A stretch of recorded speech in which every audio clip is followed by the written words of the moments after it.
नमस्कार। झारखंड के संध्या समाचारों में आप सबों का स्वागत है। आइए जानते हैं आज की दिन भर की मुख्य बड़ी खबरों को। खबर है झारखंड के धनबाद से। आईआईटी धनबाद में 8 सितंबर से शुरू होगा रिसर्च का काम। सेकेंड ईयर छात्र बोले हमें भी बुलाइए। आईआईटी आईएसएम धनबाद को फेज वाइज खोलने की प्रक्रिया शुरू हो गई है। पहले फेज में 1 सितंबर को 450 से अधिक पीएचडी प्रोजेक्ट फेलो को कैंप से बुलाया गया है। मेडिकल चेकअप के बाद इन छात्रों को संबंधित हॉस्टलों में 7 दिनों के क्वारंटाइन में भेजा गया है। सब कुछ ठीक रहा तो 8 सितंबर से ये रिसर्च स्कॉलर्स लैब में शोध कार्य शुरू कर देंगे। दूसरे चरण में 20 सितंबर को बीटेक एमटेक फाइनल ईयर के छात्रों की रिपोर्टिंग होगी। ऐसे में अब सेकेंड ईयर और थर्ड ईयर के छात्र छात्राओं ने कहा कि हमें भी बुलाइए। उम्मीद है कि हमें भी जल्द बुलाया जाएगा। झारखंड हाईकोर्ट की सख्त टिप्पणी, केवल कागजों में है सरकार की योजनाएं। आदिम युग में जी रहे हैं लोग, इसलिए बढ़ता है नक्सलवाद। राज्य में भूख से कथित मौत के मामले की सुनवाई के दौरान झारखंड हाईकोर्ट ने गुरुवार को कड़ी टिप्पणी की।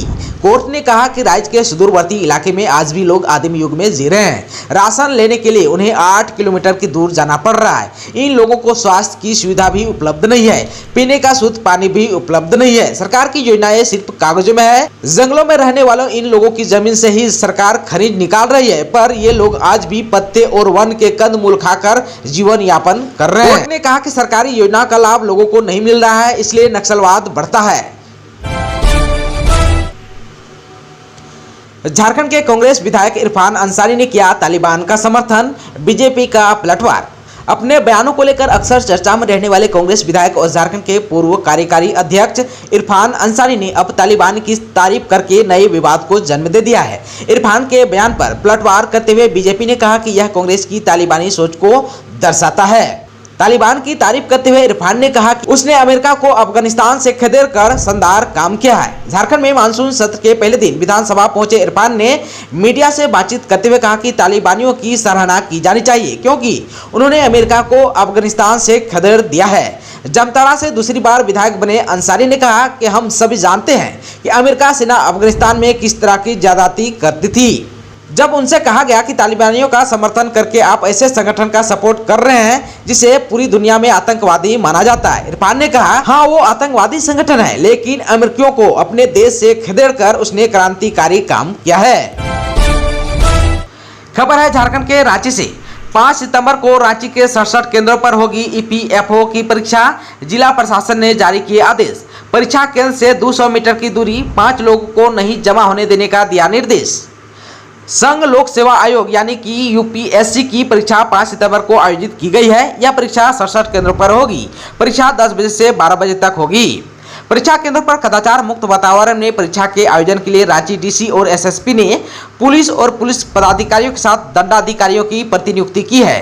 परीक्षा केंद्र पर भीड़ लगाकर विधि व्यवस्था भंग करने की आशंका को देखते हुए एसडीओ रांची ने परीक्षा केंद्रों पर 200 मीटर की परिधि में प्रवेश निषेध लागू कर दी है। इसके तहत सरकारी कार्य में लगे पदाधिकारी कर्मचारी सरकारी कार्यक्रम और शव यात्रा को छोड़कर 5 या 5 से अधिक व्यक्तियों को एक जगह जमा होने पर पाबंदी है। ऐसे करते पाए जाने पर कार्रवाई की जा सकती है। किसी प्रकार का ध्वनि विस्तारक यंत्र के इस्तेमाल पर भी रोक लगा दी गई है। झारखंड विधानसभा का मानसून सत्र में विधानसभा में कोरोना के दौरान जान गंवाने वाले फ्रंटलाइन वर्कर्स के आश्रितों को मुआवजा का मुद्दा उठाया। माले विधायक ने कहा इस पर न केंद्र सरकार का ध्यान है और न ही राज्य सरकार का। झारखंड विधानसभा का मानसून सत्र शुक्रवार से शुरू हो गया। यह 5 दिनों तक चलेगा। सदन के शुरुआत में विधानसभा अध्यक्ष रविंद्रनाथ महतो ने टोक्यो ओलंपिक में भारतीय खिलाड़ियों के प्रदर्शन की सराहना की। उन्होंने सभी पदक विजेताओं को शुभकामनाएं भी दी। साथ ही महिला हॉकी खिलाड़ियों के खेल के प्रदर्शन की सराहना की। उन्होंने कहा कि ये हॉकी के स्वर्णिम युग की शुरुआत है। भाकपा माले के विधायक विनोद कुमार सिंह ने कोरोना के दौरान अपनी जान गंवाने वाले फ्रंट लाइन वर्कर्स के आश्रितों के मुआवजा का मुद्दा उठाया। अप्रैल, मई और जून में कोरोना ने राज्य के कई स्वास्थ्य कर्मियों, डॉक्टर्स और पत्रकार और पुलिस कर्मियों को हमसे छीन लिया। इसके बावजूद न तो केंद्र सरकार और न ही राज्य सरकार ने ऐसे मृतकों के आश्रितों को मुआवजा दिया। ऐसे मृतकों को सच्ची श्रद्धांजलि तभी होगी जब उनके आश्रित को मुआवजा मिलेगा। इसके बाद 2 मिनट का मौन रखा गया और विधानसभा की कार्रवाई समाप्त कर दी गई। झारखंड की अर्थव्यवस्था पटरी पर लौट रही है। बड़े राज्यों के मुकाबले झारखंड में जीएसटी संग्रह सर्वाधिक, पिछले अगस्त से 45% ज्यादा। कोरोना की तीसरी लहर की आशंका से पहले झारखंड की अर्थव्यवस्था पटरी पर लौट रही है। बीते बुधवार को अगस्त के जीएसटी संग्रह के आंकड़े जारी हुए। इसके अनुसार केंद्र ने अगस्त में 1,12,020 करोड़ का जीएसटी एकत्र किया है, जो पिछले साल के अगस्त के मुकाबले 30% ज्यादा है। इसमें झारखंड का हिस्सा 2166 करोड़ है। यह अगस्त 2020 से 45% ज्यादा है। झारखंड की आबादी कम होने पर भी यह वृद्धि बड़े राज्यों के मुकाबले सबसे ज्यादा है। झारखंड के 11 जिलों में 7 दिनों से कोरोना के एक भी नए केस नहीं, फिर भी सतर्कता की जरूरत बता रहे विशेषज्ञ। झारखंड में कोरोना संक्रमण की दर 0% पर पहुंच चुकी है, जो यह बताया है कि प्रदेश में कोरोना नियंत्रण की स्थिति बेहतर है। राज्य के कुल 24 जिलों में से 8 जिलों में कोरोना का एक भी केस नहीं है। इन जिलों में एक्टिव केस भी शून्य है। राज्य के 11 जिलों में 7 दिनों में से कोई नया मरीज नहीं मिला है, जबकि रांची धनबाद छोड़कर राज्य के 22 जिलों में पिछले 20 दिनों से एक भी मरीज की मौत नहीं हुई है। हालांकि देश के दक्षिण और पूर्वोत्तर राज्यों में संक्रमण तेजी से बढ़ रहा है, इसलिए यह नहीं कहा जा सकता कि संकट टल गया, क्योंकि प्रदेश में वैक्सीनेशन की रफ्तार काफी धीमी है। देश भर में जहां हिमाचल प्रदेश में सर्वाधिक 77% आबादी को पहली डोज लग चुकी है, वहीं झारखंड में मात्र 28% लोगों को ही पहली डोज लगी है। ऐसे में विशेषज्ञों का कहना है कि लोग लापरवाही ना बरतें, क्योंकि जिसकी इम्यूनिटी कमजोर होगी वो तीसरी लहर की चपेट में आ सकता है। बेरोजगारी दर के आंकड़े जारी। हरियाणा के बाद सबसे ज्यादा बेरोजगारी बढ़े झारखंड में। एक माह में 6.6% बढ़ी बेरोजगारी दर। Centre for monitoring Indian economy यानी कि सीएमआई ने देश में अगस्त की बेरोजगारी दर के आंकड़े जारी किए। इसके अनुसार देश में बेरोजगारी दर 8.3% है, जो पिछले माह जुलाई के मुकाबले 1.3% बढ़ गई है। जबकि झारखंड में अगस्त में 6.6% बेरोजगारी दर बढ़कर 16% पहुंच गई।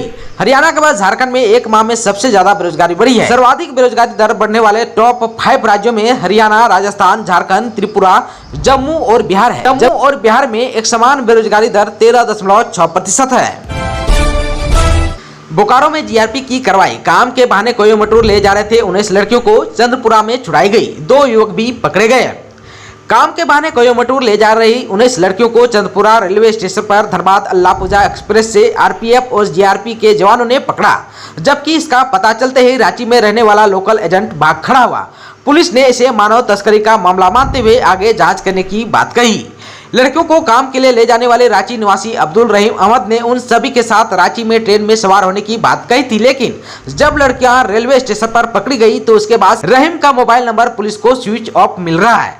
अब प्रशासन सभी लड़कियों से पूछताछ कर रही है। 19 लड़कियों के अलावा 2 लड़के भी हैं जो उनके साथ जाने की तैयारी में रेलवे स्टेशन पहुंचे थे। सभी की उम्र 18 साल से ऊपर बताई जा रही है। दोस्तों, चैनल पर आप अगर नए हैं तो प्लीज चैनल को सब्सक्राइब कर बेल आइकन को दबा दीजिए, ताकि खबरों का अपडेट आपको मिलता रहे। इसके साथ ही आज के खबरों में बस इतना ही। हमें दीजिए इजाजत। नमस्कार।